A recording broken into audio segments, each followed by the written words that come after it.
Hello বন্ধুরা, সকাল সকাল গুড মর্নিং। তো তোমরা কেমন আছো কমেন্টে জানাবে। তো এখানে মামু জঙ্গল সাফ করতেছে। এখানে দেখতে পাচ্ছ সামনে বিন্যার থোপ আছে। তো বিন্যার থোপে কীভাবে জঙ্গল সাফ করা হয় তো আমরা দেখতে পাবো। মামু জঙ্গল সাফ করো, তো দেখাও ক্যামেরাম্যানকে যে কীভাবে জঙ্গল আমরা সাফ করি। তো দেখতে পাচ্ছ এখানে সাফ করা হচ্ছে। মামু ধীরে ধীরে সাফ করতেছে, বেশি জোরে সাফ করলে হুশ করে সাফ করতেছে। এখানে দেখতে পাচ্ছ আমার ভাই এসে গেছে। তো ভাইকে বলছে তোমরা দেখাও ক্যামেরাম্যানকে, ক্যামেরা দিয়ে ঘোরো, দেখেও সবাই দেখে চিনতে পারে কি না। তো এখানে দেখতে পাচ্ছ মামু জঙ্গল সাফ করে।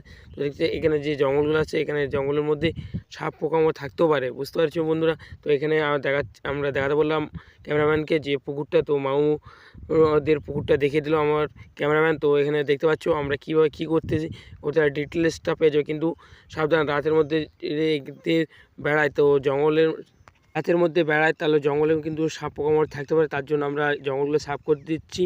তোমরা দেখো কীভাবে কী করি, গোটা ভিডিওর মাধ্যমে দেখতে পাবা। তো করো। মাইয়ায় আমার ভাল লাগে না কিছু, ওরে স্কুল জীবন ছাইরা দিয়া ধরলাম মাইয়ার পিছু।